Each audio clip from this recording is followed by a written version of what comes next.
we also know that there have been infringements on free speech that actually affect not just the British, of course, what the British do in their own country is up to them, but also affect American technology companies and by extension American citizens. So that is something that we'll talk about today at lunch. We've had free speech for a very, very long time. I'm dumbfounded. I'm disgusted. I'm ashamed of the British government. Today, the mainstream media is heralding slippery Starmer as some type of returning hero, having charmed Donald Trump in the White House with a letter from King Charles. But what our actual scumbag Prime Minister did was lie. Lie in front of the world about the very real challenges facing those of us who believe in preserving the great traditions of the United Kingdom, especially when it comes to the absolute trampling over our right to free speech. So rather than admit that there is a major problem when JD Vance challenged him directly on the issue, having been prompted by the president, by the way, a prickly Starmer obfuscated, pretending there simply is no issue.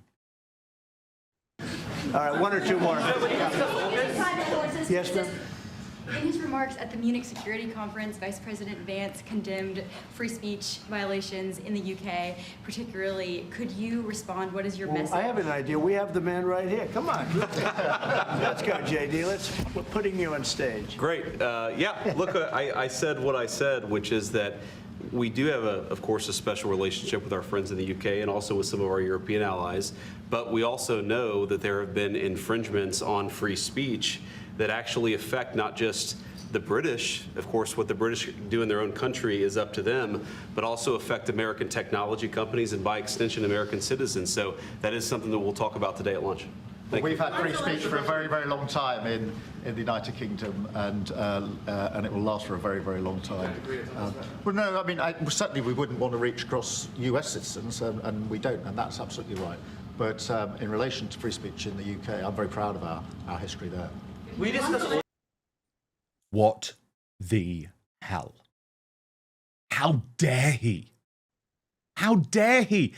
Terrified grandmas and even the country's top newspaper columnist are getting actual knocks on the door from the police because of social media posts.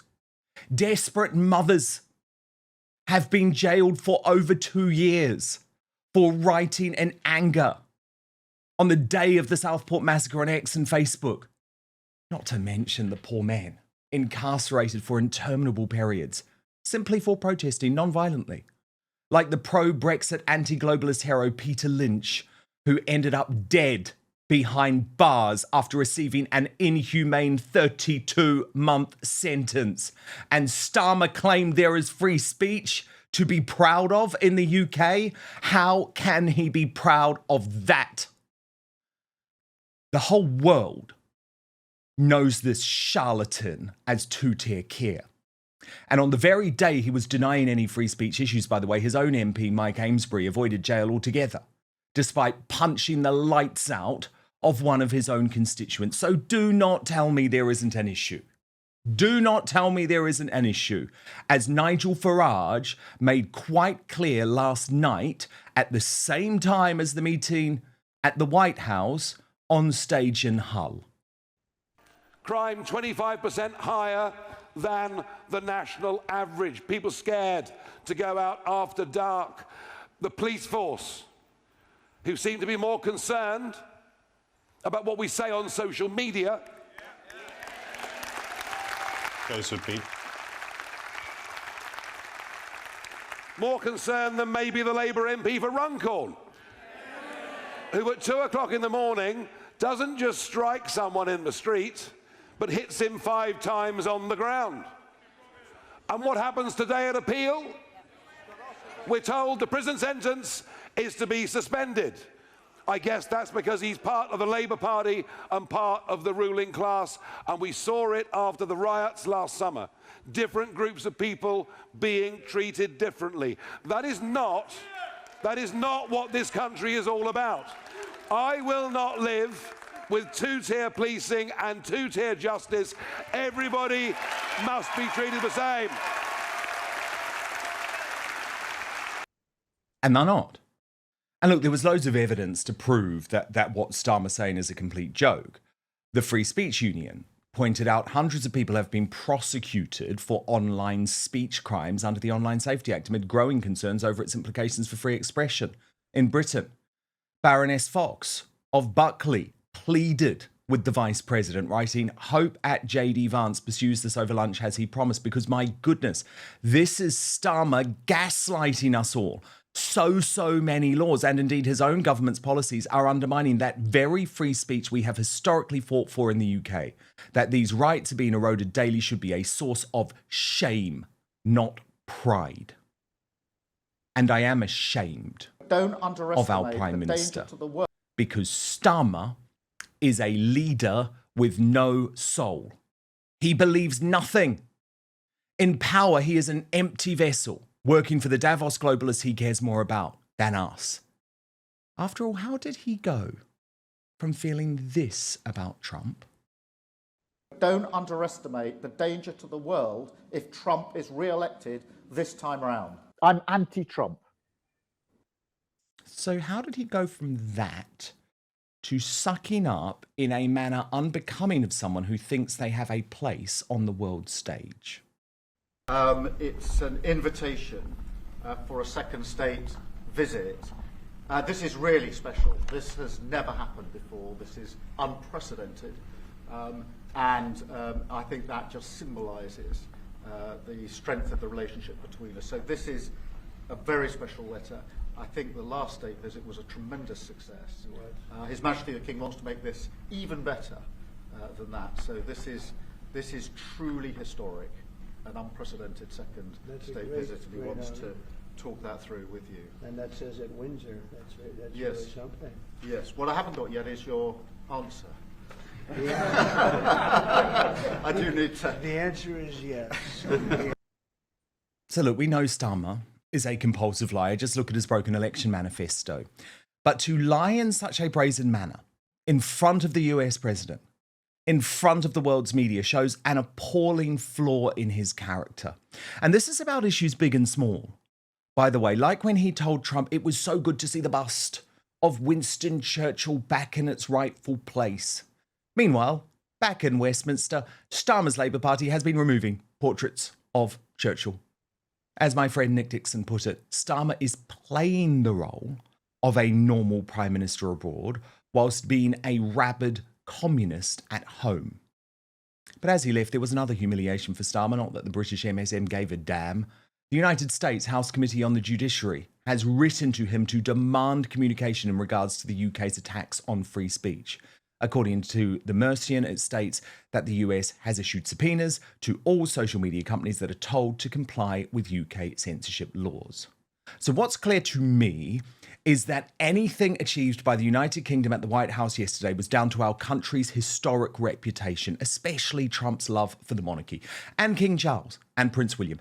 It is nothing to do with Starmer, who is the wrong Prime Minister at the wrong time, who continues to push a globalist agenda just when we need to close our borders and save our society. And now, Connor Tomlinson is today's outsider. But first, the reason you're watching this show is that you know it's becoming increasingly difficult to trust mainstream media or the so-called fact checkers who claim to determine which facts are true. And come on, we know there's so much good reason for that, given the debate over free speech, the controversy surrounding Brexit, and how Trump and other politicians challenging the status quo are portrayed every day. But I've found the solution. It's called ground news, and it's the best way to stay informed and cut through media bias and narrative so you can get the facts for yourself. Go to ground.news/outspoken to check it out. Let me show you this incredible website and app in action. So I want to look at the recent speech. It was amazing, wasn't it? US Vice President JD Vance at the Munich Security Conference, totally tearing into European governments, including ours here in the UK, over the total trampling over of free speech. And you can see clearly in one place that 361 sources are covering this story. Ground News instantly shows how the story is being covered, though, by the media, broken down by whether it leans to the left or the right. This is called the bias distribution service. And if you scroll down, you can actually then see every article about this topic broken down by the political position and ownership of the publication. So in this case, quite clearly, Newsmax, GB News gave fair and accurate coverage on how Vance had finally had the guts to point out these uncomfortable truths to European leaders. But by stark contrast, left-wing publications went the other way. HuffPost claimed the speech left all of Europe aghast, while The Independent decided to go on the fact that Vance had made a joke about Elon Musk. Who cares? What's more, though, is that Ground News gets to know you, providing you with the news stories you're interested in, but also analysing your own biases. So my favourite feature, actually, is their blind spot feed. And it surfaces upwards of 20 stories daily that you might not be hearing about because of the corruption of the mainstream media. Now, from a macro level, I know you love the news, but don't trust the legacy media. So Ground News gives you the tools to understand the truth about what is going on in the world. It's the only way I read the news, allowing you to see through media bias, manipulative narratives, and not relying on the MSM effectively to define the truth for you. So go to ground.news/outspoken to check it out. Subscribe through my link for 40% off the Vantage plan, which is what I use for unlimited access. Ground News is subscriber funded, so supporting my sponsors also supports my work. And for less than a Netflix subscription, you can get all the world's news in one place and think for yourself. This has been a game changer for a news junkie like me.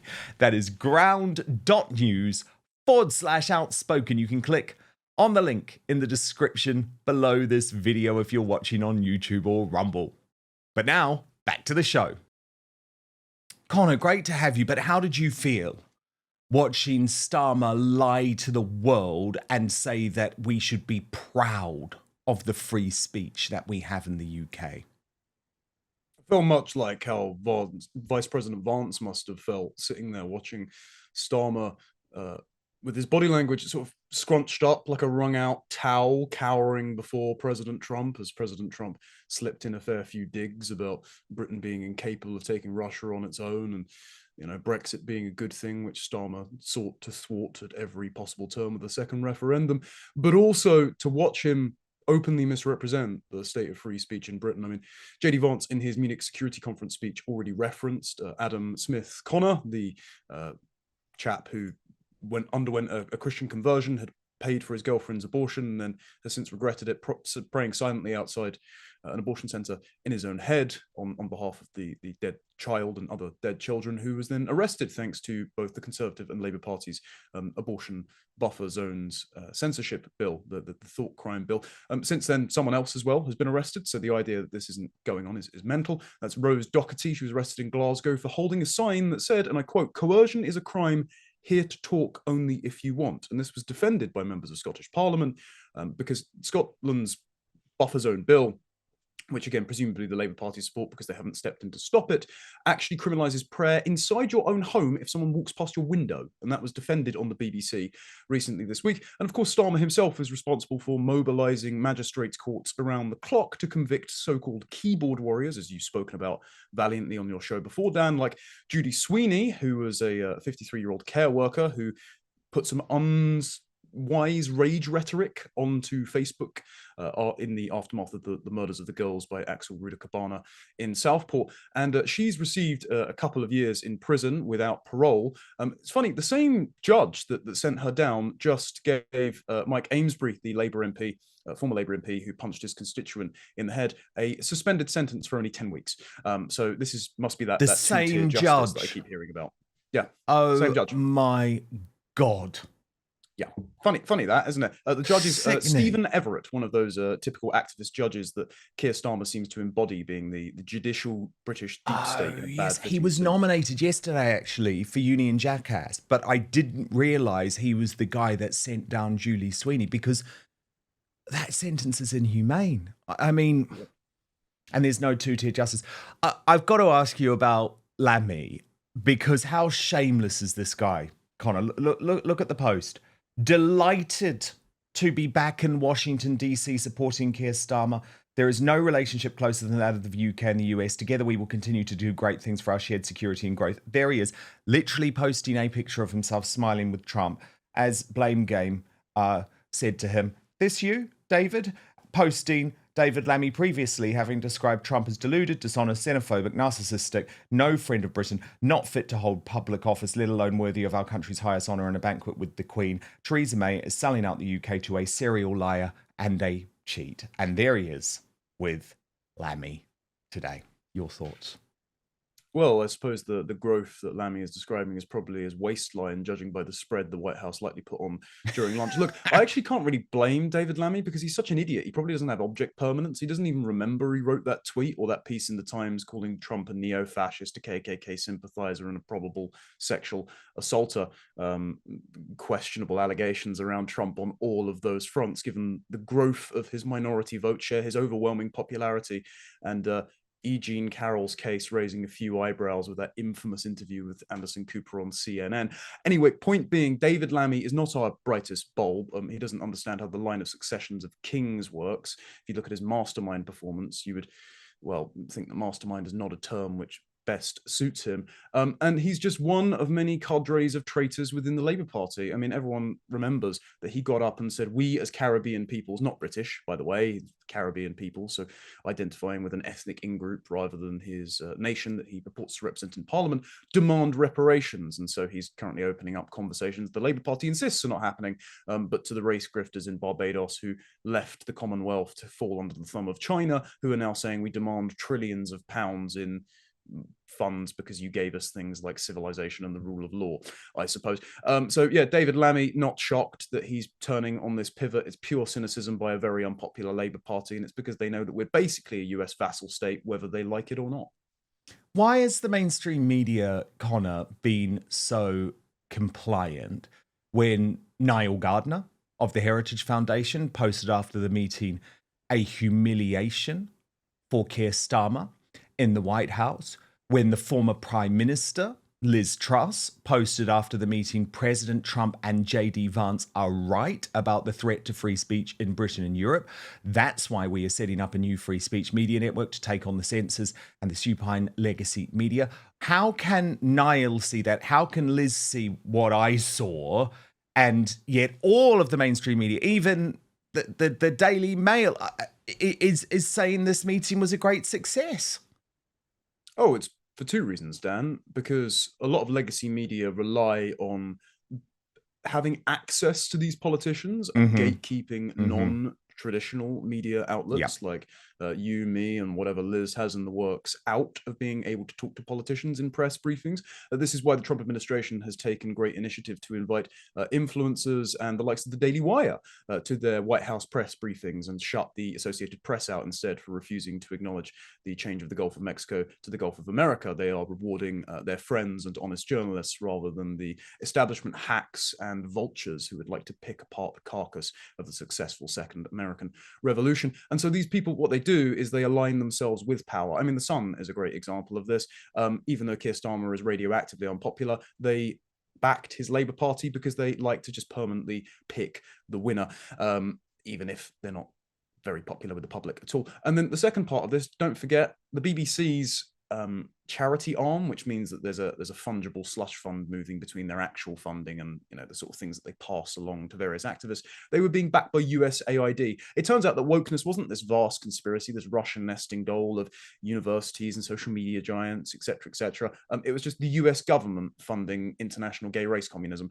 So it's good that Trump and Musk have clipped the wings of that, but now the media, of course, are shrieking and screaming because they've got to look for alternative sources of funding. And I wouldn't be surprised if that gravy train is still flowing from various directions that they're worrying is going to be stopped if Trump keeps investigating the US deep state. And again, we have just as much a deep state over here in Britain as the US does. And so they're worried that that Trump revolution to deliver democratic and fiscal accountability to US voters and taxpayers will make its way over the Atlantic to Britain.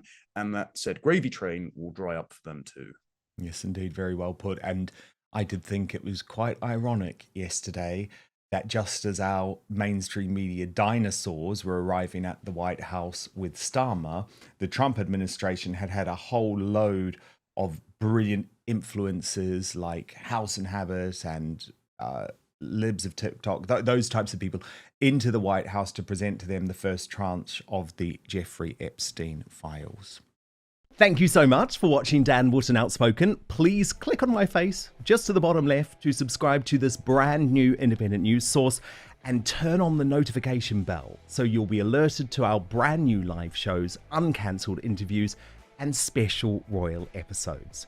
Outspoken is also now available as a podcast, so you can listen to the show every weekday on the go, wherever you are.